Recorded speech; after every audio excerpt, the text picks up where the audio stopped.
Hello, welcome back to Learn Oikonomia. So, having discussed a lot about the supply side economics, the demand side economics, etc., let's see today what Keynesian economics is. When it comes to macroeconomics, Keynesian economics deals with the total spending in the economy and its effects on output, its effect on employment, its effect on inflation, etc.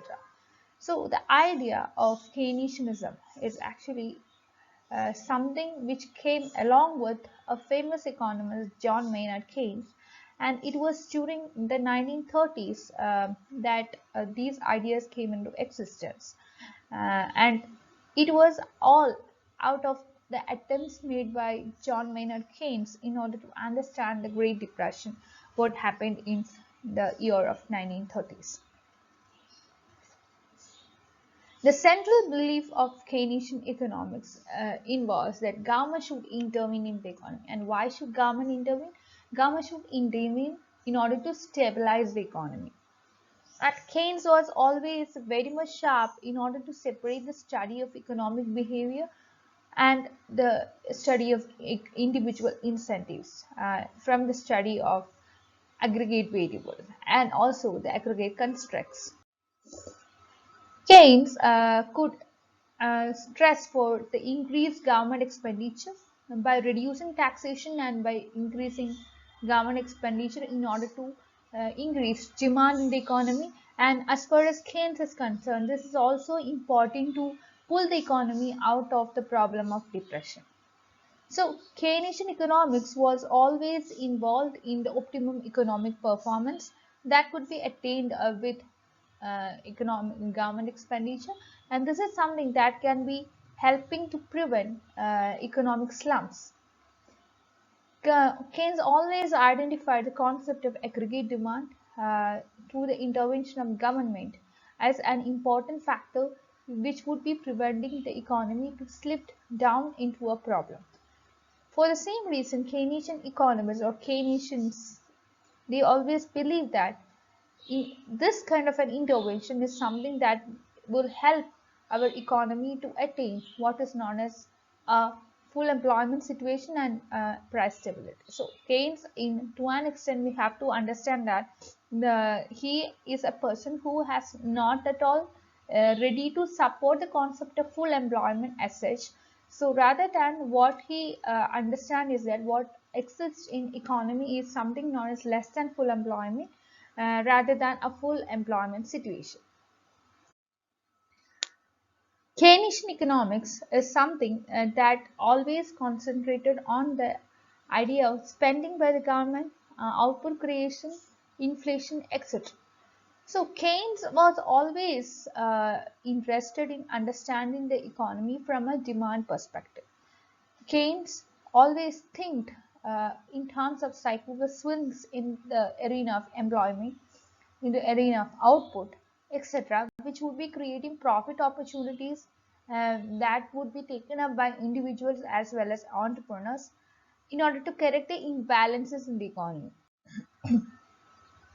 So, when it comes to Keynes, he had always constructed the so-called classical theory by giving importance to the concept of aggregate demand. The classical theory as such always gave importance to the supply side of the economy, but Keynes could pinpoint the issue with the classical economics, and he could understand that since the world could be acted, or since the world acted as per the guidelines of the classical economics, the world could get trapped into what is known as the Great Depression of 1980s.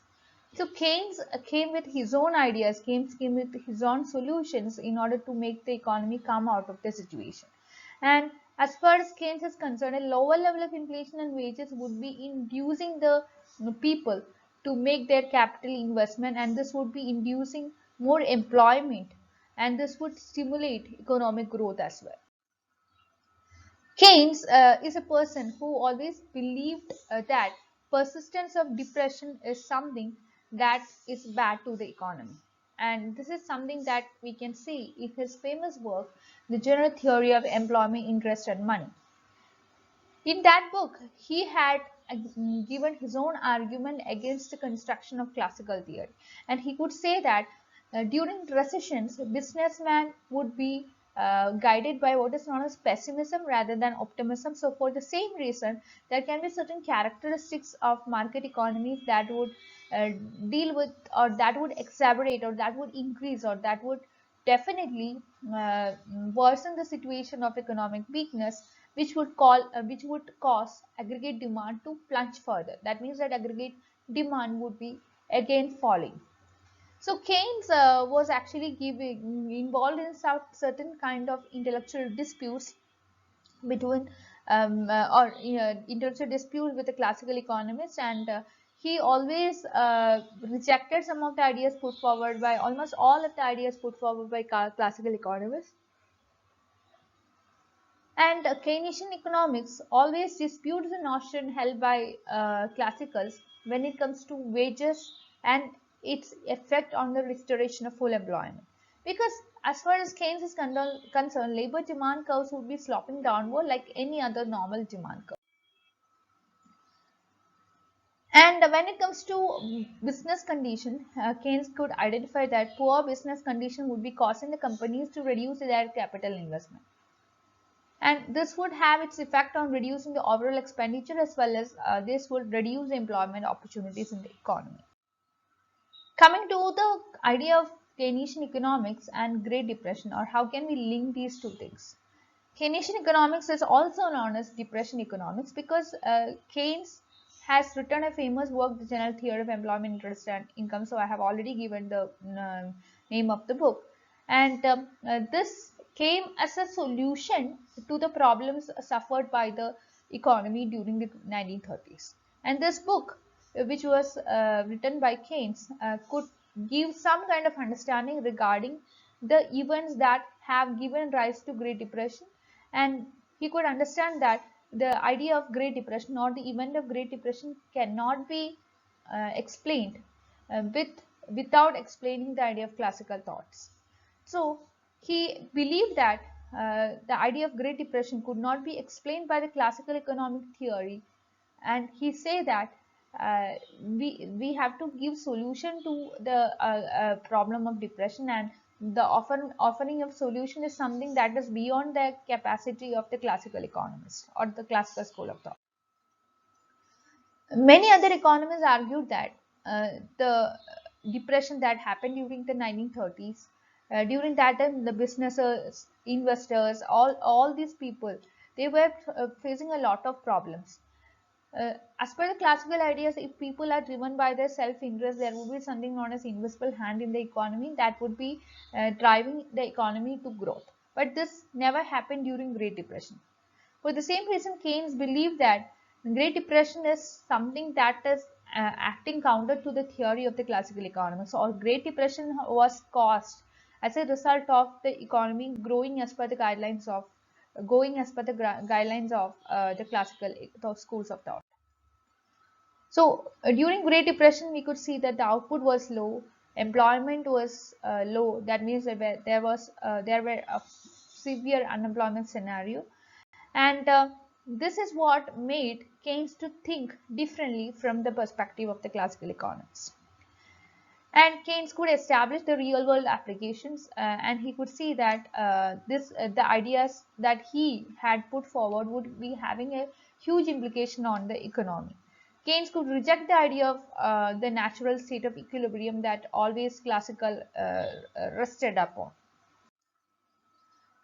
Instead of that, what Keynes argued is that once an economic downturn sets, the fear of gloom that it endangers among the businessmen as well as investors, this would be tending to become self-fulfilling, and for the same reason it could lead to a sustained period of depressed economic activity, unemployment, low output, low prices. All these things will persist. That is why Keynes, in response to this, advocated a counter-cyclical fiscal policy. So that means that during the periods of economic problems, the government should make its intervention in the economy through its spending. And if the government is not having money with it, what it has to do is that it should borrow and go for spending. That is known as deficit spending. and this would be helping the economy to come out of the situation of depression, and this would be helping the investment which is there in the economy, because during depression there won't be enough investment, there can be a decline in investment, and also consumers will not be making spending in the economy. So whenever the government goes for increase in its spending, this would be helping to revive the investment opportunities in the economy, and also this would increase consumer spending, and all this would be in combination work together to increase aggregate demand in the economy. And Keynes always criticized the British government during the time of 1930s, and he could say that the government greatly increased some kind of welfare spending. And that is what is needed. The government could increase, the government should increase welfare spending, and but the government should not increase taxes. But why Keynes criticized the British government during the time of 1930s is because the government was by then increasing taxes in order to balance its national books whenever it increased its welfare spending. So that was something which was criticized by Keynes. Keynes was always taking the viewpoint that you should be increasing its spending, but it should not be raising the taxes. So if it does this kind of things, or if it do this kind of thing, what would it lead to is that there can be some kind of imbalance in the economy. So rather than going to a successful state, it will be going to a failful state. So Keynes criticized the idea of excessive saving, even if it is by the government or if it is by the individual. Excessive saving is always criticized by Keynes, and he considered it as something which is dangerous for economy. And this is mainly because more money would be sitting as stagnant, because when you save money, you are not using money, and less money would be stimulating economic growth, or most of the money would be sitting as idle cash. Then Keynes actually always had his own version when it comes to the ideas of classical economists. Most of the classical ideas were rejected by Keynes, and he had put forward his own ideas. Many economists have criticized Keynesian's approach, and these people who have criticized the Keynes approach could argue that business responding to economic incentives will be tending to return the economy to a state of equilibrium, and this can happen unless the government prevents them from doing these kinds of things by interfering with the prices, wages, etc. This is something would make the market self-regulating. But Keynesians, or the people who Keynes as well as his supporters, these are known as Keynesians. So when these people had their own viewpoints, they could see that the world was actually going through a period of pessimism. That is what depression means. There was no optimistic mentality, there was no natural equilibrium. So the government was in a better position to act. The government should be intervening in the economy in order to create some kind of activeness in the economy. That is what Keynes and his followers believed in. What is the link between Keynesian economics and fiscal policy? So this all works in a concept of multiplier effect. You have to understand the concept, and then you can see how Keynesian idea would work with fiscal policy. So Keynes, as I have already told, is a person who always argued for a fiscal policy or a government intervention in the economy by increasing its expenditure and reducing taxes. Keynesian ideas worked through what is known as multiplier effect, and the idea of multiplier effect is being taken from Richard Kahn. And as per Keynes, there should be some fiscal stimulus, which means that the government should inject money into the economy in order to stimulate business activity and in order to stimulate spending. So this theory actually says that spending would be boosting the aggregate output as well as employment and income in the economy. So if workers are willing to spend their extra income, that will lead to growth in the domestic output, and this will be something greater than the initial stimulus in the amount that is being created by the government. The magnitude of this multiplier is something which depends upon the marginal propensity to consume. MPC is something that would directly influence the multiplier. And this means that spending from one consumer would become income for a business unit, and then uh, they would be spending this income on equipment, or else they would be spending this income on workers' wages, or they will be getting energy or materials or something from the market in order to produce the good, or else they will be using this money to pay taxes to the government. So it actually depends on the different business entities. So workers income, once worker receives income, they will be spending it, they won't be keeping it as idle cash balances, they would be spending it. So that means that this would be acting as a cycle, and it would be continuing. And Keynesians, they believe that individual would be saving less and they would be spending more. And for the same reason, this would lead to increase in the marginal propensity to consume, which will lead to economic growth. So these people, they always believe that $1 spent on fiscal stimulus, this will create more than $1 increase in economic growth. And the theory was dominant when it comes to the academic economics for many decades, and this appeared to be a coup for government economists as well.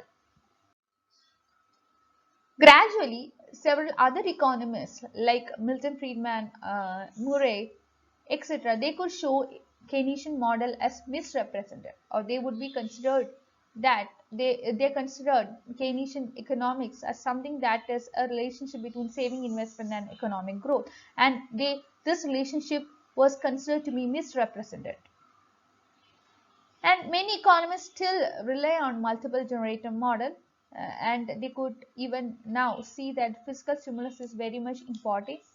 But many other economists consider fiscal stimulus as less effective when it comes to the multiplier effect.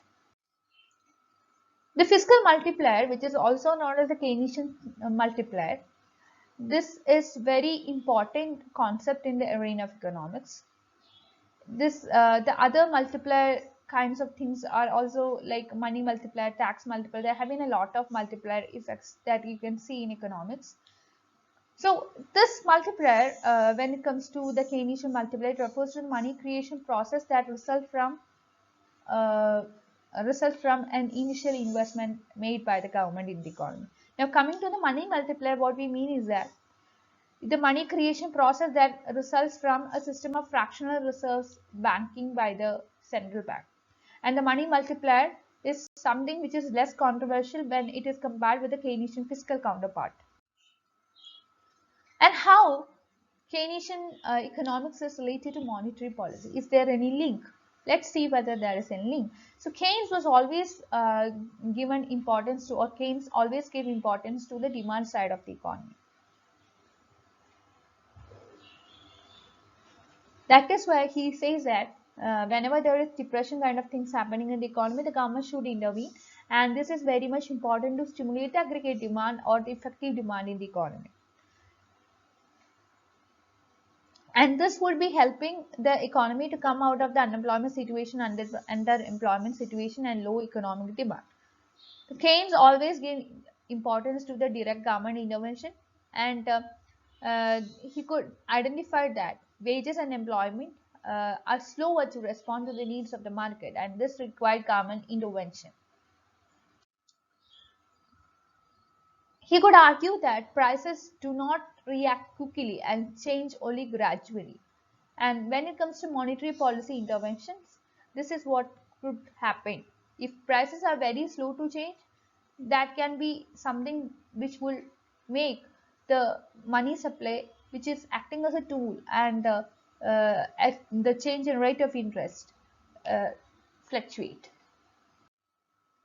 Lowering rate of interest means that the government can intervene in the economic system, and short-term demand would be increasing the initiate that would be increasing, and this can be something which is initiated by the interest rate cuts, and the new economic activity would be feeding the continued growth and employment.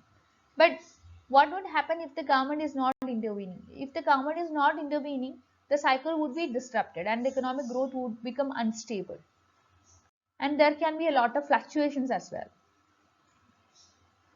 When you keep the interest rate rule, this is considered to be an attempt to stimulate the economic cycle by encouraging business, because when interest rate is low, businessmen can approach banks and they can take loans from banks, and for the same reason they will be going for a lot of investment.